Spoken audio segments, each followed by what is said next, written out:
में भक्ति जागृत हो रही है, बहुत अच्छी बात है। लेकिन ज्ञान वैराग सोए पड़े, लेकिन ज्ञान वैराग सोए पड़े हैं। भक्ति जागृत हुई, किसी साधु संत से सुना, भागवत में सुना, सत्संग सुना, वृंदावन गए और गोपाल जी ले आए। अब ना तो उनको खिलाने का विधान पता है, ना सुलाने का, ना नहलाने का। गोपाल जी ले आए, अलमारी में रख दिए 100 पीस की तरह, 100 पीस की तरह रख दिए। ऐसे गोपाल जी मत लाओ, नहीं तो अपराध लगेगा। सोच समझ के लाओ। हमने क्या रखा है अपने घरों में, इकट्ठे कर लिए, गोदाम बना दिया ठाकुर जियों का, भगवान का। जिस भी तीर्थ में गए, जहां भी गए, वहीं से इकट्ठे करके ले आए। स्मृति चिन्ह याद रहेगा। अरे भगवान याद करने की चीज है, वो तो मन मन में याद रहेगा। एक ले आओ। अब अलमारी में जहां भी विराजमान कर रखे वहां जगह नहीं है, ठूस ठूस के भर दिए ठाकुर जी। अब क्या पूजा होगी उनकी? पूजा होगी? कपड़ा भी नहीं लगता होगा प्रतिदिन। बाकी का तो कोई बात नहीं, मूर्ति है, तस्वीर है, आप कपड़ा लगा दो, भोग लगा दो किसी चीज का। लेकिन गोपाल जी अगर आपके घर में हैं, ध्यान से सुनना, अगर गोपाल जी आपके घर में हैं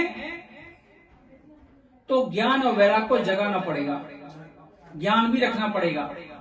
गोपाल जी हमारे ब्रजवासियों के छोटे से लाला, छोटे से कन्हैया और छोटा सा बालक है, जैसे बच्चा है।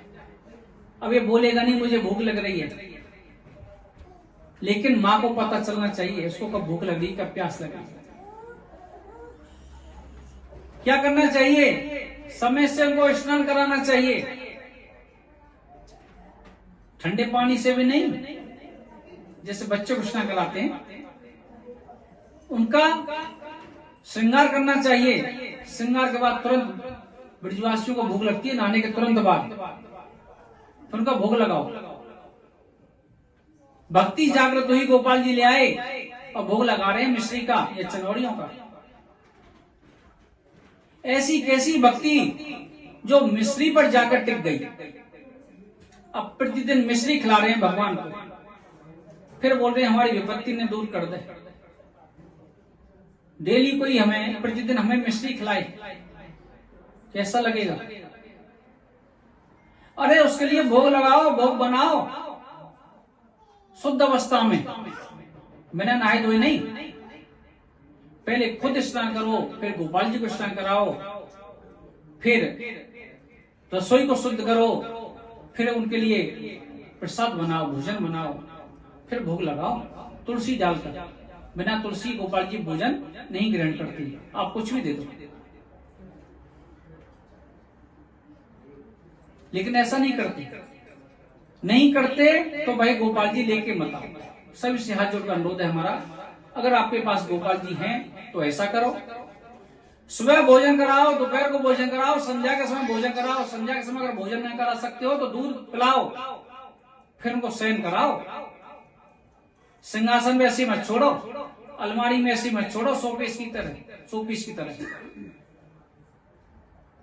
हम भी सोते हैं ना, अगर कोई हमें खड़ा करके रखे और चनौड़ी खिलाए, मछली खिलाए और खड़ा रखे, कैसा लगे? वो अपराध बन जाता है, तभी दुख पाते हैं। भाव आना चाहिए। गोपाल जी की पूजा बड़ी कठिन है, लगता ही ऐसे बालक है। बच्चे की माँ से पूछो कितना काम रहता है, कई बार तो कपड़े बदलने पड़ जाते हैं। एक ही कपड़े को 10-10 दिन तक पहना कर रखते हैं, ऐसा नहीं। हम नहीं पहनते 10 दिन तक, तो गोपाल जी को पहनेंगे। सेम हमारी तरह चलता है ठाकुर जी, नहीं तो पूजा मत करो। भाव आना चाहिए। इसको भी भूख लग रही होगी, इसको भी प्यास लग रही होगी, इसके भी कपड़े बदलने, इसको भी स्नान कराना है। फिर बोलते हैं हमारी विपत्ति दूर नहीं हो रही। मंदिर में आते हैं, भगवान हैं,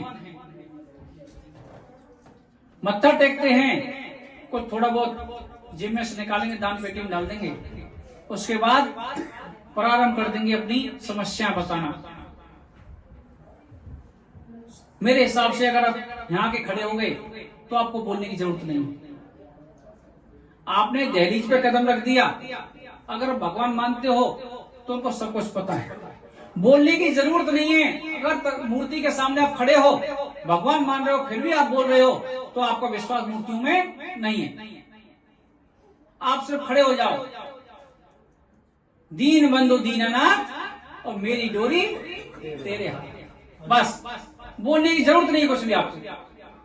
जैसे छोटा बच्चा सब बातों को नहीं समझा सकता अपनी मैया को, ऐसे हम उसके बच्चे हैं, आपको बोलने की जरूरत नहीं है। तो ज्ञान और वैराग्य को जगाओ। बहुत से लोग बोलते हैं कि हम मूर्ति पूजा को नहीं मानते, मूर्तियों से कौन सी हमें शक्ति मिलती है, तो निर्जीव हैं। जो हम भोजन करते हैं, आटा, आटा क्या सजीव है? दूध पीते हैं वो सजीव है?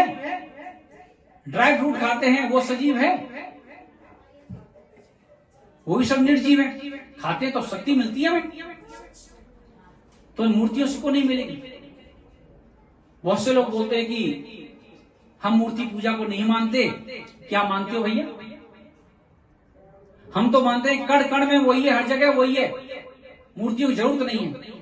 ठीक है भैया, आप सही बोल रहे हो, कण कण में वही है, लेकिन उसी कण की तो ये मूर्ति बनी हुई है, तो इसमें परमपिता परमेश्वर क्यों दिखाई नहीं देता? राधे राधे। इसमें परमपिता परमेश्वर को देखो, उसी कण की तो बनी हुई है। सबसे पहली बात है, आप मंदिर देवालयों से जाने से पहले आपके जो भगवान घर में बैठे हैं, माता पिता के रूप में, आप सबसे पहले उनकी पूजा करो, उनको प्रणाम करो। माता पिता को एक गिलास पानी नहीं पिलाया और भोले बाबा पे जाके 10 लीटर पानी डाल रहे हो आप। भोले बाबा भी आपके अभिषेक को जब स्वीकार करेगा जब आप घर में जाके अपने माँ बाप की सेवा करके आए। नहीं, भोले बाबा को पता नहीं है या ड्रामा करने आ गए हो कुछ मांगने के चक्कर में। हम क्या करते हैं मंदिरों में जाके, कोई सूट में मांगता है, कोई फटे कपड़ों में मांगता है, भिखारी दोनों ही हैं। जब दहलीज पे हम कदम रखते हैं, सबकी नहीं बोल रहा, कुछ लोग जब ही समझ जाता होगा कि फिर से आ गया मांगे। भैया क्यों मांगने जाते हो तुम? हर बार ही क्यों रोना रोते हो? अगर आपके घर पे कोई आदमी आए और बार बार वो दुखड़ा ही रोए, आप बोलोगे यार फिर 1 घंटा खराब कर देगा। अरे उसके बारे में जाके पूछो तो सही, भैया आपने भोजन किया कि नहीं किया? आप थक गए होंगे, आप बैठे कि नहीं बैठे हैं? सीता मैया आप कैसी हो? राधा रानी आप कैसी हो? माता रानी आप कैसी हो? भैया लक्ष्मण आप कैसे हो? आप तो सेवा करते होंगे मेरे राम जी की, थक जाते हो। कभी पूछा? भोले बाबा से पूछा?